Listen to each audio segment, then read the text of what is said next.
Nvidia just closed at $175 a share, and analysts still think it could skyrocket up to $250. That's 42% up from here. Investors, well, they're wondering, is this even possible? Here's the thing. Nvidia's entire future depends on whether it can survive one brutal test. That's China. My name is Rick Orford. I've been trading since 1999, and no, I'm not a financial advisor. That's a good thing. I'm not here to sell you an expensive mutual fund. No, I break down the numbers so regular investors like you and me can make more smarter, confident decisions with their money.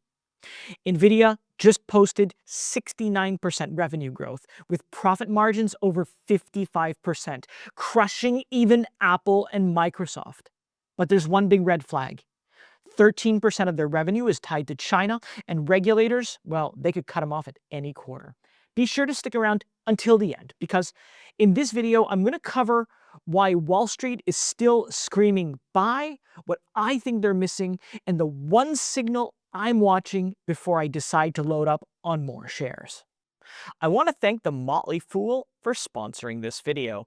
The Motley Fool is a company that provides investing insight and stock recommendations for investors of all skill sets and risk levels. And you all know how much I love researching new stocks and trying to find the next best investment. So I'm proud to partner with The Motley Fool to bring you 10 stock picks from their popular product, Stock Advisor.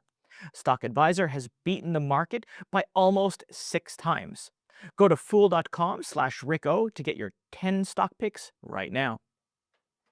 Nvidia got its start back in 1993. They're based out of California, and the company first made its name by building GPUs for PC gaming and multimedia. And here's the twist.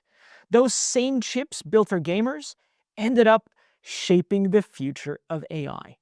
Today, Nvidia is one of the leaders in accelerated computing, AI hardware, and enterprise AI platforms, earning its top spot amongst the Magnificent Seven, the most prominent companies and the biggest movers today in the stock market. Nvidia's latest generation chips, like the H200 and the Blackwell architecture, form the backbone of generative AI models, and they've seen widespread adoption from customers like Amazon, Dell, Google, Meta, Microsoft, OpenAI, Oracle, Tesla, and it just goes on and on. So if you hear of any new breakthroughs in AI, chances are Nvidia's chips are the ones behind it. Nvidia's most recent focus is on the development of AI infrastructure, generative AI, and quantum computing research. Go figure. And this is where things get even more interesting, right? Nvidia, they're opening a global research and development hub in Japan that's said to house the world's most extensive supercomputer, built specifically for quantum research. That's incredible. Through this hub, the company expects to make breakthroughs in medicine, clean energy, and finance. And this isn't just about building AI chips anymore. It's about shaping the future landscape of the tech industry. So what's going on with Nvidia's stock price? If you want to follow along, just scan this QR code. At the time of recording, Nvidia closed at $175.40 per share. Over the last 52 weeks, the stock has traded between a low of $86.62 and a high of $184.48, which it just reached a week ago. Since then, the price has been consolidating near those levels. And whenever you see a stock hit highs and then usually pause, well, it usually means one of two things. It's either gearing up for another big move or the stock is running out of steam. Now, it's interesting to note that the year-to-date performance is 30.61%, almost identical to its 3-month return. And this tells me that Nvidia had a rough start to 2025, but managed to catch up on its gains only within the last 3 months. And to me, that raises one big question. Can the momentum keep going? Or is Nvidia sort of running out of steam, as I said, right? Well, with this in mind, let's review Nvidia's financials, because trust me, this is where the story really starts to take shape. Nvidia reported impressive numbers in its recent financials, with sales up 69%, hitting $44.1 billion year over year, and earnings per share of 77 cents, which is 17 cents higher than last year. Now, those raw numbers look great, but let's take a deeper look at the financials, specifically the company's profit margins, because sales are one thing, but what really matters is how much is left over at the end of the quarter and end of the year, how much money they actually get to keep. Profit margins tell us the percentage of sales that convert into profit after covering all the expenses. The higher the percentage is, the better the company is at not just making money, but also keeping it. And when it comes to investing, profit margins are a huge tell. Strong margins usually mean a business that has pricing power and isn't racing to the bottom.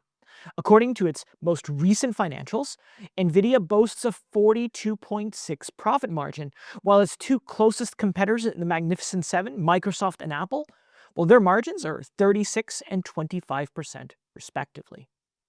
And the results are even better when we zoom out to the annual numbers, with Nvidia reporting 55.8% profit margins, while Microsoft and Apple again are at 36 and 25%. Now, here's where we find out what's really driving Nvidia's growth. And to do that, we'll start by looking at Nvidia's main sources of revenue to see these main contributors. No surprise, data centers lead the way, with 73% year-over-year growth to $39.1 billion, thanks to the demand for accelerated computing and the rollout of their new Blackwell architecture. In plain English, this is the heart of Nvidia's business and the main reason why investors are so bullish on the stock. Meanwhile, gaming revenue reached a record high of $3.8 billion, up 42% from last year. And that's a huge reminder that while AI gets the headlines, gaming is still a money machine for Nvidia. Professional visualization rose 19%, with more adoption of the ADA RTX GPUs, while automotive revenue surged 72% year over year, mainly from self-driving platforms, though it did dip slightly from the last quarter. So you could say that Nvidia's revenue streams aren't just growing, they're diversifying, and that's exactly what you want to see in a long-term play. Okay, so let's get down to the million-dollar question, because that's why you're here, right? What could actually push Nvidia's stock even higher?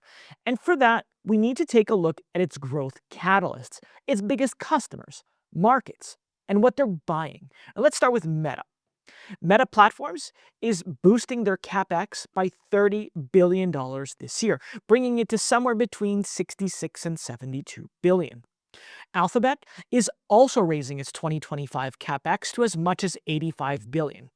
Meanwhile, Microsoft, they say they're going to keep spending more in 2026, though maybe not as aggressively as they did in fiscal 2025, which ended June 30th.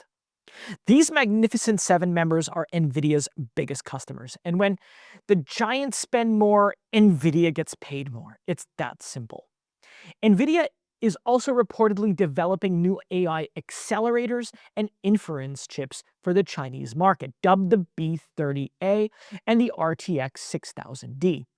These chips are expected to have better performance than the H20 chips currently set for the Chinese market. Now, I want to be clear, there's no official announcement as of yet, so these are only rumors. But if any of it's true, this could be a breakthrough for Nvidia. The Chinese market could be poised for a significant upgrade, which could translate to billions of dollars in sales. Nvidia is also continuously introducing new features and integrations for retail consumers. For example, they recently released the first major update to Project G Assist, introducing a new AI model that cuts VRAM usage by 40%, boosts tool calling intelligence, and expands G Assist support to all RTX GPUs with at least 6 gigabytes of VRAM, laptops included. And this update, it's free, and it highlights NVIDIA's commitment to after-sales support. Moves like this may not show up directly on their balance sheet, but the intangible benefits are enormous. Things like keeping customers loyal, strengthening brand preference, and building an even stronger public image that pays off in the long run. And if there's anything I've learned, it's that loyalty compounds just like dividends. Now, before you get too excited, there are some risks to talk about because even the best companies that are out there are going to have some weak spots. NVIDIA's growth isn't just about building powerful AI chips. It also depends on a lot of outside factors. Factors such as the speed of new product development, whether competitors can beat them to market, or even sudden changes in the economy, government embargoes, shifts to customer demand. All of this can change the game faster than lightning. Data center capacity and energy availability are also important because without them, scaling AI becomes a challenge. In other words, it's not just NVIDIA's execution that matters, it's the whole ecosystem moving in sync. Also, government actions like tariffs or export controls, don't forget, all of this can hold them back in certain regions, and ultimately, it could come down to whether or not customers keep investing in AI infrastructures. All these factors together decide just how big NVIDIA's growth can be. I also mentioned the new chips being developed for the Chinese market. But here's the thing, this opens up NVIDIA to even more potential setbacks. Previously, NVIDIA's microchips were banned for sale to China over US national security concerns. Since then, the company has struck a deal with the US government to obtain an export license, but with one big catch. They're only allowed to release the less powerful chips to the Chinese market to stay compliant. So NVIDIA's stuck in a kind of a weird spot. It's trying to grow in China while selling a light version of its best products. That difference in performance could raise issues among Chinese buyers. If they feel like they're getting a second-tier product, demand, well, that could drop fast. And if that happens, all the time and money spent developing the new B30A may end up wasted, which could weigh heavily on future earnings. The Chinese government has also voiced concerns that NVIDIA's H20 chip could be used to spy on Chinese companies. While NVIDIA denies these claims, Chinese regulators could still mandate local companies to source chips exclusively from domestic players like Huawei, and that could effectively push NVIDIA out of the Chinese market. And of course, there's also the tax, right? The US government wanting NVIDIA to pay 15% of its sales to China as a form of tax. No one knows if this is even legal, but it's sure to affect NVIDIA's bottom line. And then there's the competitors like Huawei. Now, as far as we know, they're free to develop faster, more powerful chips without their own government interference. So if Huawei can actually take advantages of this, well, does that mean NVIDIA's strategy even makes sense anymore? And that's a question that investors need to keep in the back of our minds. Now, with all that out of the way, let's talk about what the analysts say, because the analysts have a big effect on stocks like NVIDIA. Now, a consensus among 46 analysts rate NVIDIA stock a strong buy with a high target price of $250, and that suggests as much as 42% potential upside in the next year. For a company as big as NVIDIA, that's an impressive outlook and a really big, bold call. Now, NVIDIA is set to report their next earnings on August 27th, and investors are demanding a slam dunk.